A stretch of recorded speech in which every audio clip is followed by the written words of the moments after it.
Hi friends, तारिका recipe मराठीमध्ये तुमचं खूप खूप स्वागत आहे। आज आपण मस्त असा खमंग कुरकुरीत एकदम मस्त चविष्ट असा मूग डाळ आणि तांदळाचा झटपट असा डोसा कसा करायचा ते पाहणार आहे। तुम्ही नाश्त्याला मुलांच्या डब्यासाठी असे झटपट डोसे बनवू शकता। एकदम झटपट बनतात बघा, एकदम मस्त खमंग कुरकुरीत लागतात, एकदम छान झालेले आहेत। तुम्ही नक्की एकदा या पद्धतीने करून बघा, तुम्हाला पण ही रेसिपी खूप आवडेल। तर चला वेळ न घालवता व्हिडिओला सुरुवात करूया। बघा, एक वाटी मी मुगाची डाळ घेतलेली आहे, ही पिवळीवाली मुगाची डाळ घेतलेली आहे। आणि त्याच वाटीने एक वाटी मी राशनचे तांदूळ घेतलेले आहे। तुम्ही कोणतेही तांदूळ घेऊ शकता। इथे मी हे डाळ आणि तांदूळ स्वच्छ 2 ते 3 वेळा धुवून घेतलेलं आहे। स्वच्छ धुवून घ्यायचं आणि त्यामध्ये भरपूर पाणी घालायचं भिजण्यासाठी। इथे बघू शकताय मी पाणी घातलेलं आहे आणि याच्यावर झाकण ठेवून आपण छान असं याला रात्रभर भिजत ठेवणार आहे। तुमच्याकडे जास्त वेळ नसेल तर 4 ते 5 तुम्ही तास भिजवून घेऊ शकता।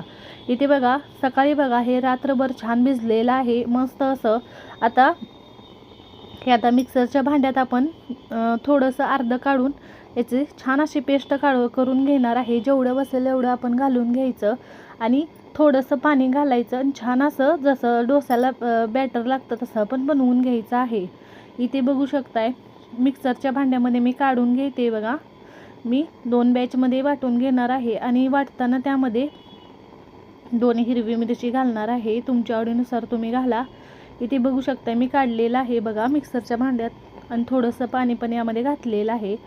इथे 2 हिरव्या मिरच्या घातलेल्या आहेत बघू शकता आणि छान असं हे वाटण करून घेतलेलं आहे। बघू शकता या पद्धतीने छान असं आपण हे वाटून घेतलेलं आहे।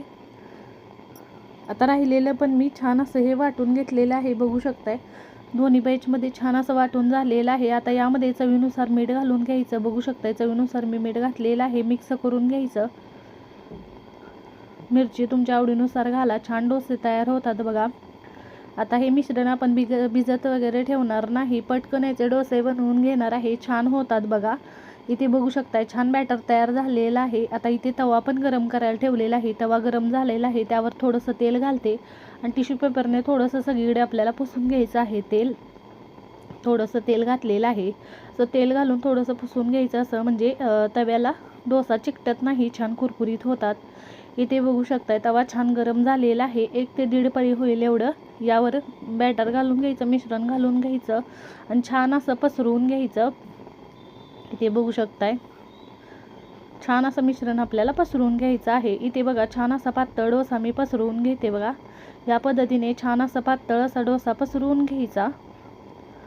पटकन असे बनतात बघा आणि याला 2-3 मिनिटांनी थोडंसं हा परतला की छान असा भाजला की यावर थोडंसं साईडने तेल सोडायचं, वर पण थोडंसं तेल घालायचं म्हणजे डोसा छान असा कुरकुरीत भाजतो बघा। छान असा होतो बघा। ते छान असा आपला डोसा बघा खालच्या साईडने भाजलेला आहे। मी एक साईडनेच हा भाजून घेणार आहे। छान असा बघा भाजलेला आहे, कुरकुरीत असा झालेला आहे। तुम्ही बघू शकताय मस्त डोसा असा तयार झालेला आहे। झटपट असे डोसे तयार होतात बघा, मस्त झालेला आहे। मी तुम्हाला दाखवते बघा, छान झालेला आहे। मी काढून घेते, दुसरा पण मी त्याच पद्धतीने बनवून घेते बघा। 1 ते 1.5 पळी होईल एवढं बॅटर घालायचं आणि पातळ असा डोसा पसरवून घ्यायचा बघा। मस्त झटपट डोसे होतात आणि चवीला तर एक नंबर लागतात। नक्की एकदा या पद्धतीने तुम्ही करून बघा, तुमचे पण छान होणार बघा। असे मस्त खमंग कुरकुरीत चविष्ट असे डोसे बघा। साईडने थोडंसं तेल घालून घ्यायचं, खालच्या साईडने कुरकुरीत असे आपले डोसे भाजून घेणार आहे बघा। या पद्धतीने मीडियम फ्लेमवर भाजायचे म्हणजे छान असे भाजले जातात बघा आणि खमंग कुरकुरीत होतं बघा। दुसरा पण छान तयार झालेला आहे आणि त्याचबरोबर मी खोबऱ्याची चटणीसुद्धा बनवलेली आहे बघा। छान अशी तुम्ही कोणत्याही चटणीबरोबर खाऊ शकता, मस्त लागतात बघा। हा पण छान झालेला आहे खमंग कुरकुरीत बघा, मस्त झालेले आहेत बघा। त्याचबरोबर मी खोबऱ्याची चटणीसुद्धा बनवलेली आहे। नक्की एकदा तुम्ही या पद्धतीने बनवून बघा, छान होतात बघा। बघून कळत असेल एकदम कुरकुरीत होतात बघा, मस्त झालेले आहेत बघा। एकदम कुरकुरीत असे डोसे आपले तयार झालेले आहेत आणि खमंग लागतात बघा। झटपट असे एकदम पौष्टिक असे डोसे तयार होतात, चवीला पण एक नंबर लागतात। झटपट रात्री भिजत घातले की सकाळी तुम्हाला नाश्त्यासाठी झटपट असे बनवू शकतात बघा, मस्त असे। नक्की करून बघा आणि कमेंटमध्ये जरूर सांगा तुम्हाला आजचा व्हिडिओ कसा वाटला।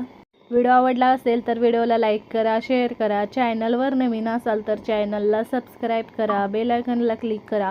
या पद्धतीने तुम्ही एकदा मूग डाळ आणि तांदळाचा डोसा कुरकुरीत असा नक्की बनवून बघा. तुम्हाला पण ही रेसिपी खूप आवडेल. व्हिडिओ पाहिल्याबद्दल धन्यवाद.